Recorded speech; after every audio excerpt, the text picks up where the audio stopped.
Hello, नमस्कार साथियों। स्वागत है आपका आज के इस सेशन में। जैसा कि आप थंबनेल देख चुके हैं, आज अपन बात करेंगे सीईटी 10+2 के डिटेल साइंस सिलेबस के बारे में।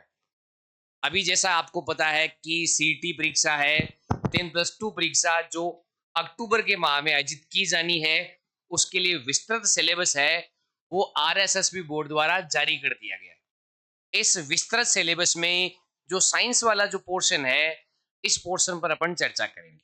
तो जैसा कि आप सभी को पता है, जो पिछली सीईटी 2024 में हुई थी, उस सीईटी में 150% और 300 अंक थे। लेकिन इस बार है सीईटी में चेंजेस क्या क्या हुए। 150 की जगह 120 क्वेश्चन हो गए, 240 नंबर का हो गया। साथ में नेगेटिव मार्किंग भी इस बार रखी गई है। नेगेटिव मार्किंग रहेगी 1/3, यानी अगर आपके 3 क्वेश्चन गलत होते हैं तो आपका एक सही क्वेश्चन है वो भी कट जाएगा। उसके अलावा जो पास होने का क्राइटेरिया रखा गया है वो है 40%, यानी मिनिमम आपको 40% या 48 क्वेश्चन है वो आपके कटने के बाद भी सही होने चाहिए, तभी आप इसको पास कर पाओगे। और इसकी वैलिडिटी है वो रखी गई है 3 साल के लिए। यानी इस बार का सीटी अगर आपने पास कर लिया तो आप 2029 तक सीटी 10+2 के आधार पे जो भी वैकेंसीज होगी उस वैकेंसी के लिए आप एलिजिबल है वो रहोगे। तो बिना आपका समय गंवाए सीधे मुद्दे पे आते हैं और बात अपन करते हैं सीटी 10+2 में साइंस का जो सिलेबस है उस पर।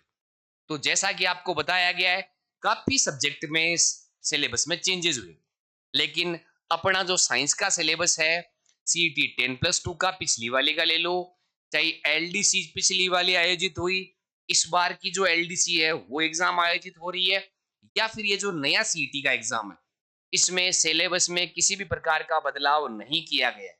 हाँ, 2-3 प्राथमिक उपचार वाले टॉपिक हैं वो जीके के साथ ऐड कर दिए गए। साइंस के अंदर जो टॉपिक्स है उनमें किसी भी प्रकार का कोई चेंजेस नहीं किया गया है।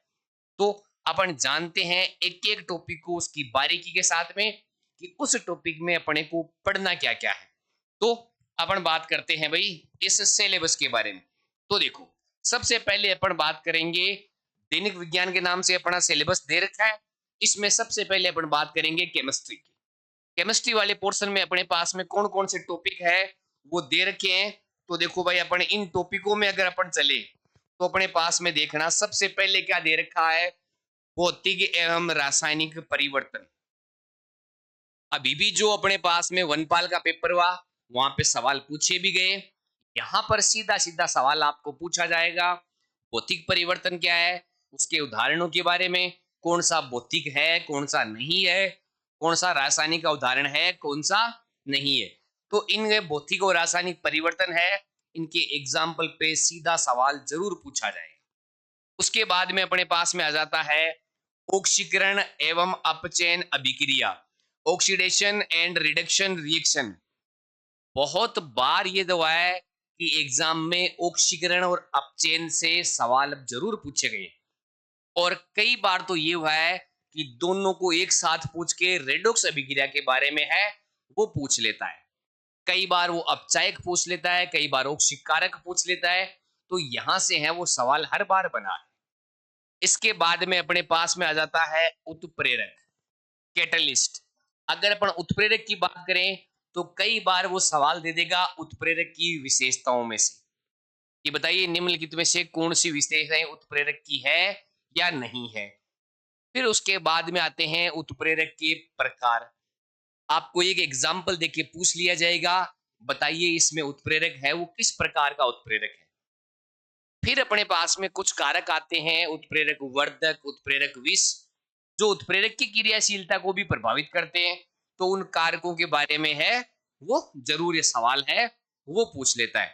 तो ये इस प्रकार से अपने पास में 3 केमिस्ट्री के टॉपिकों को मिलाकर पहला पॉइंट है वो बना है, भौतिक रासायनिक परिवर्तन, ऑक्सीकरण अपचयन और उत्प्रेरक। ये 3 टॉपिक है जिनको मिला के एक टॉपिक है वो बनाया गया है। इसके बाद में अगर अपन बात करें तो अपने पास में दूसरा टॉपिक आता है धातु अधातु एवं इनके प्रमुख यौगिक, मेटल नॉन मेटल और उनके जो कंपाउंड है उनके बारे में। यहाँ पे वो क्या करता है, धातु और अधातु में उनकी विशेषताओं के आधार पे। जैसे जो सामान्य तापमान होता है, कमरे के ताप पर कौन सी धातु द्रव अवस्था में है, कौन सी अधातु द्रव अवस्था में है, कौन सी आसानी से काटी जा सकती है, कौन सी सबसे कठोर है, कौन सी अभिक्रिया करके कौन सी गैस निकलेगी, इनके आधार पे है वो सवाल पूछे जाते हैं। साथ में जब इनके कंपाउंड की बात करते हैं तो कंपाउंड में इनमें कुछ ऐसे यौगिक बनते हैं जिनमें क्रिस्टलन का जल पाया जाता है, कुछ ऐसे यौगिक बनते हैं जिनमें क्रिस्टलन का जल नहीं पाया जाता। उसके आधार पे भी सवाल है वो पूछे जा सकते हैं। फिर अगर अपन इसी में टॉपिक में आगे देखें तो अपने पास में सामान्य जीवन में प्रयुक्त होने वाले कुछ महत्वपूर्ण यौगिक, जैसे अपने पास में क्या हो गया, धोने का सोडा हो गया, खाने का सोडा हो गया, अपने पास में कपूर अपने पास में हो गया, नेप्थलीन अपने पास में हो गया, बेंजीन अपने पास में हो गया, विरंजक चूर्ण अपने पास में हो गया। इन सभी पे आधारित जो सवाल है वो किस में पूछ सकता है भाई, सामान्य जीवन में प्रयुक्त होने वाले महत्वपूर्ण यौगिकों में वो सवाल पूछ सकता है। तो ये अपना हो जाता है भाई सेकंड पॉइंट है वो। फिर अपन बात करें केमिस्ट्री का तीसरा पॉइंट। केमिस्ट्री में 3 पॉइंटों में इसको सिलेबस को कंप्लीट किया है। केमिस्ट्री का तीसरा पॉइंट कौन सा आता है, कार्बन तथा कार्बन के महत्वपूर्ण यौगिक। बात किसकी करेगा, कार्बन है, कार्बन की विशेषताएं, चतुर संयोजकता, श्रृंखलन का गुण, इसमें जो बंध कोण होता है कितना होता है, इसका अपने पास में सूत्र क्या क्या है, अपने पास में किस प्रकार के इसके यौगिक बनेंगे, इसके अपरूप क्या क्या होंगे, कौन सा अपरूप है वो किस प्रकार से कार्य करेगा, उनके बारे में है सवाल पूछा जा सकता है। इसके अलावा जितने भी प्रकार के हाइड्रोकार्बन बनेंगे, चाहे वो एलिफेटिक है, चाहे एरोमेटिक है, चाहे एलिसाइक्लिक है, संतृप्त अवस्था वाला है या असंतृप्त अवस्था वाला है, उनके बारे में सवाल है वो जरूर पूछे जा सकते हैं। फिर अपने पास में अपरूप आ गए, अपरूप में क्रिस्टलीय अपरूप आ गया, क्रिस्टलीय अपरूप में हीरा, ग्रेफाइट, फुलरीन के बारे में, अक्रिस्टलीय अपरूप में कोयला, चारकोल, कोक, काजल, इनके बारे में है वो सवाल जरूर पूछ सकता है। फिर अपने पास में सबसे इंपॉर्टेंट, यहां से उन्होंने हर बार सवाल उठाया है, सीएफसी, क्लोरोफ्लोरोकार्बन या फ्रियोन गैस, जो ओजोन परत का स्तरण करने के लिए सबसे महत्वपूर्ण काम आती है। अपने रेफ्रिजरेटर हो गया, अपने एसीज वगैरह हो गई, जो अपने पास में बड़े बड़े उद्योग हैं, उनसे क्लोरोफ्लोरोकार्बन गैस है वो निकलती है। ये किस प्रकार ओजोन परत का स्तरण करती है, इसके बारे में अक्सर सवाल है वो पूछा जाता है। इसके बाद में अपने पास बात करें सीएनजी की, तो ये इन्होंने अक्सर सवाल पूछा है, सीएनजी के मुख्य घटक कौन से, सीएनजी एलपीजी से हल्की है क्यों, या फिर सीएनजी एलपीजी में मुख्य अंतर निम्नलिखित में से कौन सा है, उस पे अक्सर सवाल है पूछे गए हैं।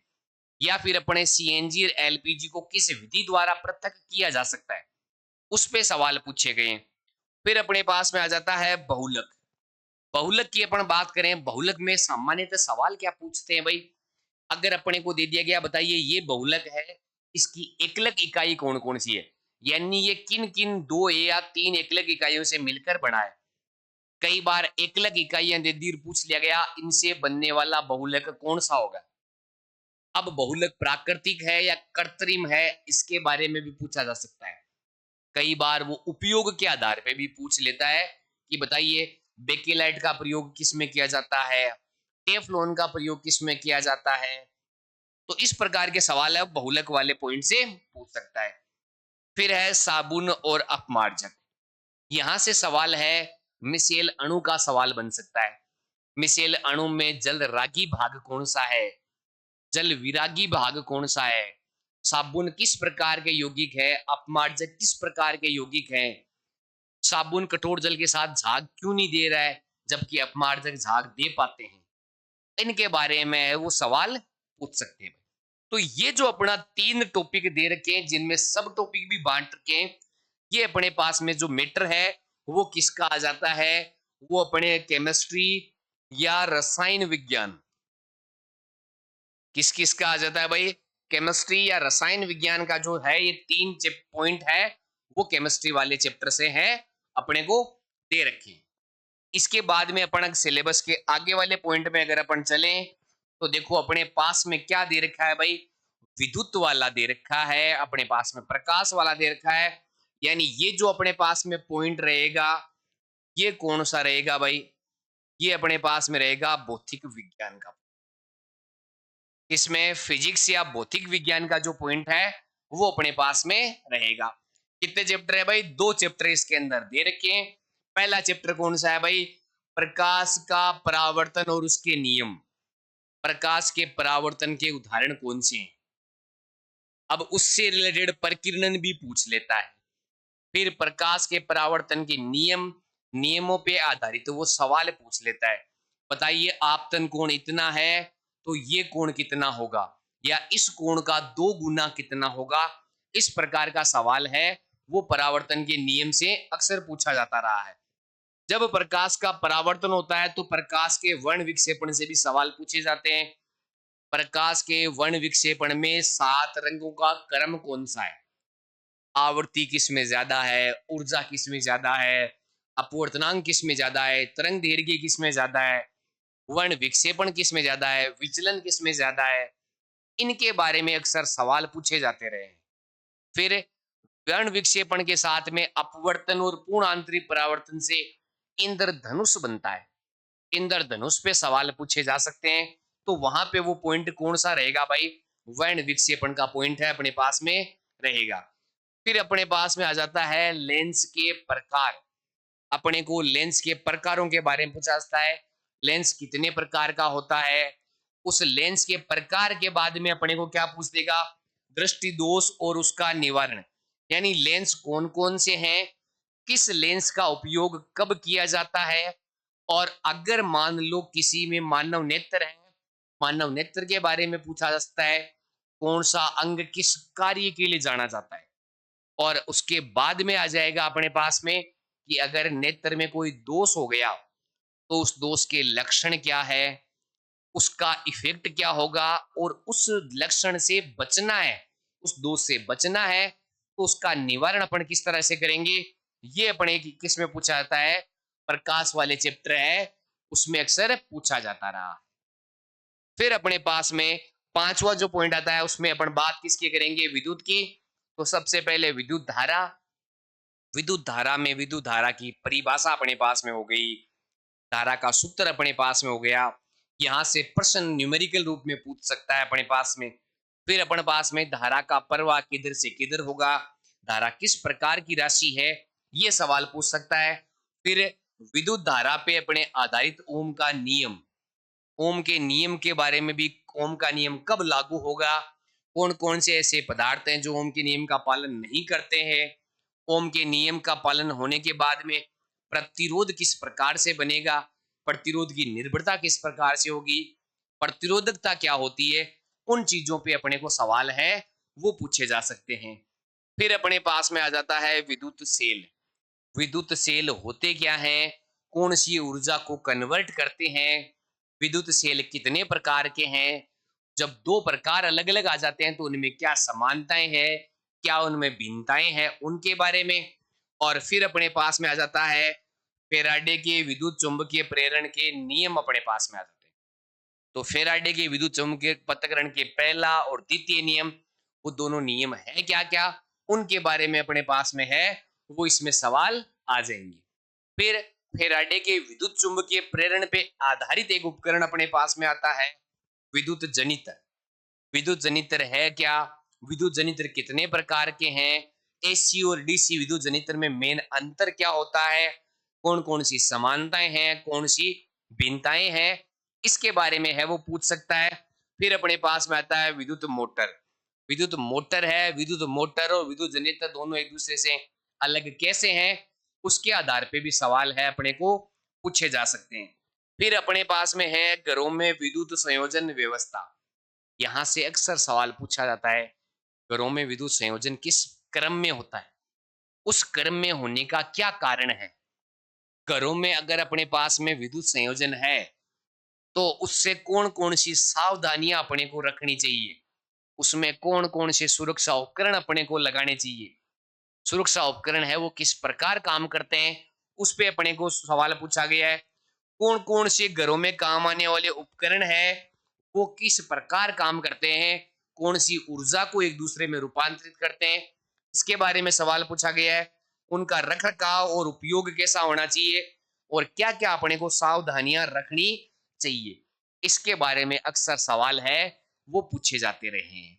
तो ये अपने पास में जो प्रकाश और विद्युत वाला जो है वो अपने पास में किसका पार्ट आ जाएगा भाई, फिजिक्स का पार्ट आ जाता है।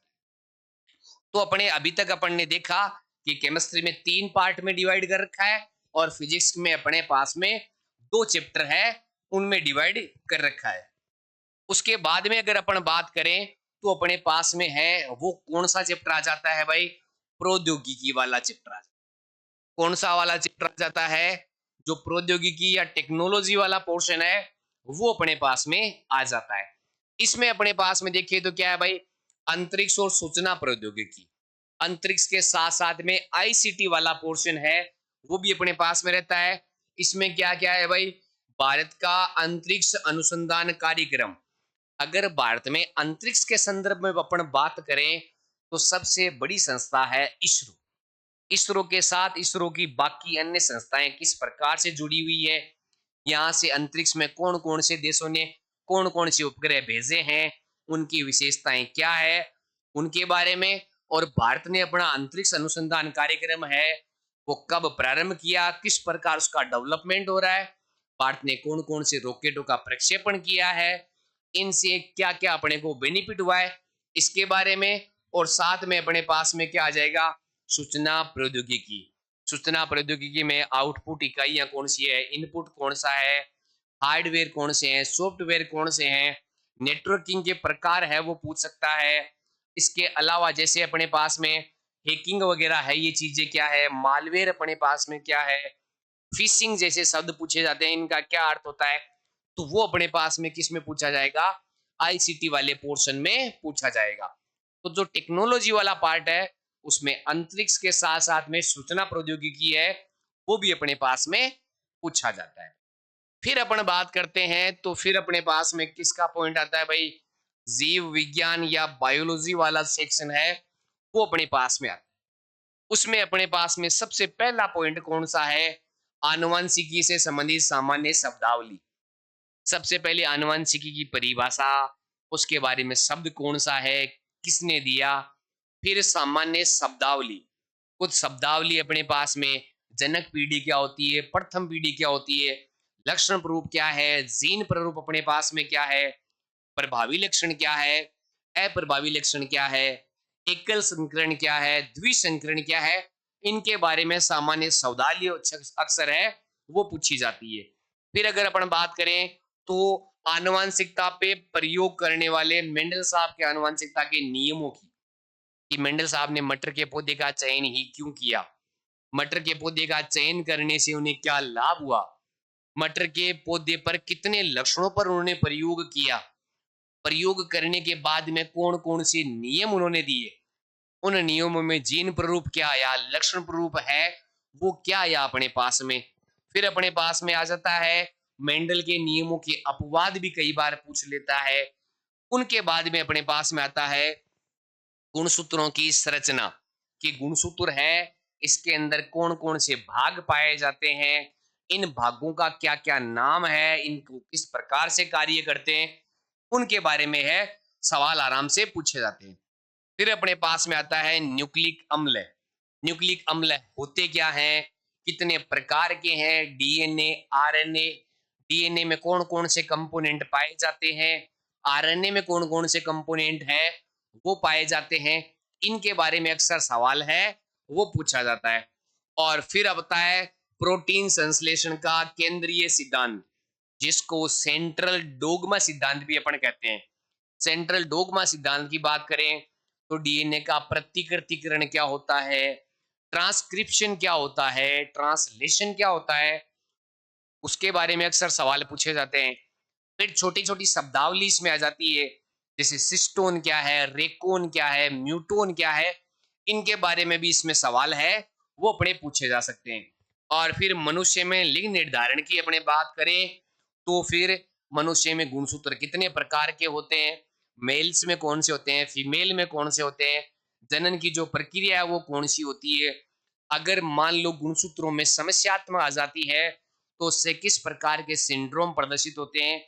अलैंगिक गुणसूत्रों की वजह से कौन से होते हैं, लैंगिक गुणसूत्रों की वजह से हैं कौन से सिंड्रोम उत्पन्न होते हैं, उसके बारे में सवाल है वो अक्सर पूछे जाते रहे हैं। फिर अपन बात करें तो अपने पास में 8वें नंबर पे अपना कौन सा आता है भाई, पर्यावरण वाला जो चैप्टर है वो दे रखा है। पर्यावरण वाले में अपने पास में क्या है भाई, पारिस्थितिकी तंत्र की संरचना, पारिस्थितिकी के कौन कौन से घटक होते हैं, वो घटक आपस में किस प्रकार से समायोजन करते हैं और किस प्रकार से पारिस्थितिकी को बनाए रखते हैं, उनके बारे में सवाल पूछे जा सकते हैं। पारिस्थितिकी के जैविक घटक कौन कौन से हैं, जैविक घटक से ऊर्जा प्रवाह का क्रम क्या है, उसमें सवाल अक्सर पूछे जाते रहे हैं। फिर अपने पास में आ जाता है पारिस्थितिकी तंत्र में ऊर्जा का प्रवाह, ऊर्जा का प्रवाह उत्पादक से लेकर उपभोक्ता की ओर किस प्रकार से होता है, लिंडेमेन का जो नियम है वो क्या कहता है, उसके बारे में अक्सर सवाल पूछे जाते रहे। फिर अपने पास में आता है जैव भू रासायनिक चक्कर। जैव भू रासायनिक चक्कर की अपन बात करें तो इसमें अपने पास में गैसीय चक्कर आ गए, कार्बन नाइट्रोजन ऑक्सीजन, अवसादी चक्कर अपने पास में आ गए, फास्फोरस चक्कर, सल्फर चक्कर, इनके बारे में सवाल है वो अक्सर पूछे जाते रहे हैं। फिर अपने पास में आता है बायोटेक्नोलॉजी है, उसके बारे में सामान्य जानकारी, बायोटेक्नोलॉजी कितने प्रकार की होती है, हरित टेक्नोलॉजी कौन सी है, रेड टेक्नोलॉजी कौन सी है, इनके बारे में अक्सर सवाल है वो पूछे जाते रहे। फिर आता है जैव पेटेंट, बायो पेटेंट, यानी जैव पेटेंट होता क्या है, एक जैव किसी भी चीज का जैव पेटेंट करने के लिए कितने टाइम पीरियड तक जैव पेटेंट रहता है, उसकी क्या क्या प्रोसेस है उसके बारे में। और नई पादप किस्मों का परिवर्धन, अगर प्लांट में जैसे किसी प्रकार का कोई रोग है, उस रोग की प्रतिरोधक क्षमता अपने को बढ़ानी है तो उसके लिए किस प्रकार के एक्सपेरिमेंट है वो किए जाने चाहिए, कौन कौन सी पादप संवर्धित किस्में है, उनसे अक्सर सवाल है वो पूछे जाते रहे। फिर अपने पास में आता है ट्रांसजेनिक जीव, या जिसको पराजीनी जीव है वो कहते हैं। अभी आप किसी भी एग्जाम को उठा के देख लें, ट्रांसजेनिक जीवों या पराजीवी जीवों के आधार पे सवाल अक्सर पूछा गया है कि बताइए निम्न से ट्रांसजेनिक प्रोसेस के द्वारा बनने वाली प्रथम गाय कौन सी है, प्रथम भेड़ कौन सी है, इन गाय और भेड़ों के अंदर क्या क्या क्वालिटीज है, वो सवाल अक्सर पूछे जाते रहे। फिर अपने पास में 9वां जो पॉइंट आता है उसमें पहला पॉइंट आता है जंतुओं का आर्थिक महत्व है। यहाँ पर अपन ये देखेंगे सेरीकल्चर क्या होता है, उससे क्या क्या लाभ है, पिसीकल्चर क्या होता है, एपीकल्चर क्या होता है, पोल्ट्री कल्चर अपने पास में क्या होता है, एक्वा कल्चर अपने पास में क्या होता है, जितने प्रकार की अपने जो जंतुओं से संबंधित कृषियां हैं उनके बारे में अपन है वो बात करेंगे। वो इन चीजों से सवाल अक्सर पूछे जाते रहे।